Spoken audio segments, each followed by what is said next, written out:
তুমি কি বিশ্বাস করতে পারো, ছোট মেয়েটি সিংহ বাচ্চার সঙ্গে ঘুমায়? 1 মাস আগে পথ হারিয়ে একটি সিংহ বাচ্চা এক পরিবারের আঙিনায় চলে আসে। ব্যক্তিটি সেটিকে ঘরে নিয়ে আসেন। প্রথমে বাচ্চাটি কারো ছোঁয়া সহ্য করে না, কিন্তু পুরো পরিবার মিলে তাকে গোসল করালো, আলতো করে লোম শুকিয়ে দিল। মহিলাটি এমনকি গরম দুধ তৈরি করে বোতলে খাওয়ালেন।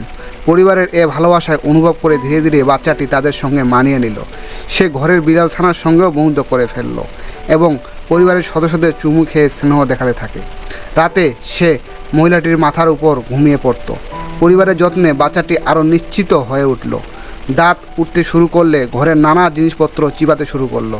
তাই পরিবার তার জন্য বিশেষ দাঁত কামড়ানোর খেলনা কিনে আনলো। সময়ের সাথে সাথে বাচ্চাটি বড় হতে লাগলো, এমনকি নিজেও গাছে ওঠা শিখে গেল। পরিবারের প্রতি সে কোমল বয়ে গেলেও অতিথিদের প্রতি আক্রমণাত্মক আচরণ করতে শুরু করলো।